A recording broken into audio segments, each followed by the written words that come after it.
শিয়া এটা এমন একটি সম্প্রদায়, শিয়াদের পরিচয় জানার আগে শিয়া শব্দের অর্থ আমাদের জেনে নেওয়া দরকার। শিয়া শব্দটি বলতে মূলত দল, উপদল বা অনুসারীদের কোনো গোষ্ঠী এটা বোঝানো হয়। শিয়া বলতে বোঝানো হয় শিয়াতু আলিয়িন বা আলী রাদিয়াল্লাহু তাআলা আনহুর অনুসারী গোষ্ঠী, এদেরকে শিয়া বলা হয়। বা আলে বাইত রাসূল করিম সাল্লাল্লাহু আলাইহি সাল্লামের পরিবার কেন্দ্রিক যাদের ভক্তি, বিশ্বাস এগুলো গড়ে উঠেছে তাদেরকে সাধারণত শিয়া বলা হয়। শিয়াদের উৎপত্তি এটা সাহাবায়ে কেরাম রিদওয়ানুল্লাহ আজমাইন তাদের যুগ থেকেই বলতে পারি, এবং শিয়াদের উৎপত্তির পেছনে যে লোকটি ছিল তার নাম হলো আব্দুল্লাহ ইবনে সাবা। ইহুদি ছিল, পরবর্তীতে এসে মুসলিমদের বেশ ধারণ করে মুসলিমদের ক্ষতি সাধন করার জন্যই মূলত এই গ্রুপটি তারা আবিষ্কার করে। শিয়াদের সম্পর্কে আমাদের দেশের সাধারণ মুসলমানদের মধ্যে ধারণা খুবই কম। আমরা অনেকেই মনে করি মুসলিমদের মধ্যেই একটি সাধারণ দল শিয়া, অথচ শিয়াদের যে সমস্ত বিশ্বাস আছে সে বিশ্বাসগুলো ইসলামের একেবারে মৌলিক বিশ্বাসগুলোর সাথে অনেকগুলো বিশ্বাস আছে যেগুলো সাংঘর্ষিক।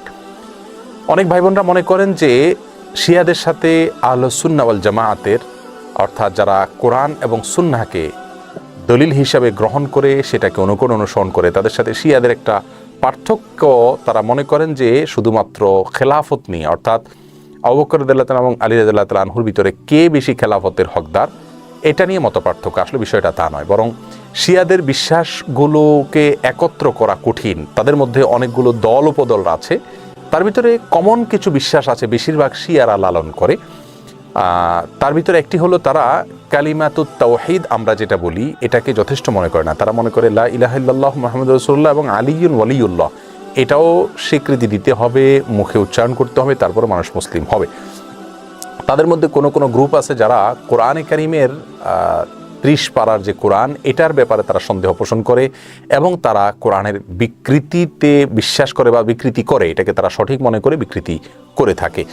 তাদের মধ্যে বড় অংশ বা সবচেয়ে বেশি অংশ বলা যেতে পারে, প্রায় সবাই বলা যেতে পারে, তারা সাহাবীদেরকে সবাইকে কয়েকজন বাদে আলী রাদিয়াল্লাহু তাআলা আনহু, আব্বাস রাদিয়াল্লাহু তাআলা আনহু সহ কয়েকজন বাদে হাসান হুসাইন, ফাতেমা রাদিয়াল্লাহু তাআলা আনহুম সহ আহলে বাইত যারা তারা ছাড়া বাকিদেরকে তারা কাফের মনে করে এবং সাহাবীদেরকে গালমন্দ করাটা এটাকে তারা সওয়াবের কাজ মনে করে, ইবাদত মনে করে। আয়েশা রাদিয়াল্লাহু তাআলা আনহা রাসূল আকরাম সাল্লাল্লাহু আলাইহি ওয়াসাল্লামের সহধর্মিণী, তার চরিত্র নিয়ে তারা সন্দেহ করে, যার চরিত্রের বিষয়ে কোরআনে কারিমে সূরা নূরে আল্লাহ সুবহানাহু ওয়া তাআলা পরিষ্কারভাবে ঘোষণা দিয়েছেন। যাই হোক, এ হলো মোটামুটি শিয়াদের কয়েকটা জঘন্য বিশ্বাসের আলোচনা। এবারে আসি শিয়াদের একটা বিশেষ দল, তাদেরকে ইসনা আশারিয়া বলা হয়। মূলত ইসনা আশার শব্দের অর্থ হলো 12। ইসনা আশারিয়া গ্রুপ বলতে শিয়াদের ওই গ্রুপকে বলা হয় যারা 12 জন ইমামে বিশ্বাস করে, অর্থাৎ যারা মনে করে যে 12 জন ইমাম আল্লাহর পক্ষ থেকে নির্ধারিত, তারা রাসূল করিম সাল্লাল্লাহু আলাইহি সাল্লামের ওয়াফাতের পরে ধারা পরম্পরায় আসছেন এবং তাদের মধ্যে প্রথম ইমাম ছিলেন আলী রাদিয়াল্লাহু তাআলা আনহু এবং সর্বশেষ ইমাম ছিলেন মুহাম্মদ ইবনুল হাসান আল আসকারি। এসব ইমামদের সম্পর্কে, ইমামদের মধ্যে সর্বশেষ ইমাম যিনি মুহাম্মদ ইবনে হাসান আল আসকারি, তারা মনে করে তিনি লুকায়িত হয়ে গেছেন, আবার প্রকাশিত হবেন, এবং এই ইমামরা সবাই নিষ্পাপ, তারা কোনো ভুল ত্রুটির ঊর্ধ্বে, এবং এই ইমামরা সকল প্রকার ইবাদত বন্দিগির ঊর্ধ্বে উঠে গেছেন, তাদের কোনো ইবাদত বন্দিগি করতে হয় না। এই বিশ্বাসগুলো লালন করে থাকে ইসনা আশারিয়া গ্রুপ। শিয়াদের ব্যাপারে আমাদের ধারণা কি হবে, তাদেরকে আমরা কাফের বলবো কিনা? উত্তর হলো, শিয়াদের মধ্যে যারা আয়েশা রাদিয়াল্লাহু তাআলার চরিত্র নিয়ে সন্দেহ করে, কোরআনের ব্যাপারে যাদের সন্দেহ রয়েছে এবং বিকৃতি সাধন করে থাকে, এবং কেউ আছে রাসূল করিম সাল্লাল্লাহু আলাইহি সাল্লামের রিসালাত নিয়েও সন্দেহ করে। তারা বলে যে জিবরিল ভুলে রাসূল করিম সাল্লাল্লাহু আলাইহি সাল্লামের কাছে রিসালাত নিয়ে আসছিল মূলত আলী রাদিয়াল্লাহু তাআলার কাছে। এরকম আর অনেকগুলো বিশ্বাস লালন করে। এই সম্প্রদায়গুলোকে বা এইরকম বিশ্বাস লালনকারীদেরকে আমরা মুসলিম মনে করতে পারি না। তবে হ্যাঁ, তাদের মধ্যে অনেকগুলো গ্রুপ আছে যাদেরকে সরাসরি কাফের বলা যায় না, তাদের অনেকগুলো ভুল এবং ভ্রান্ত বিশ্বাস রয়েছে।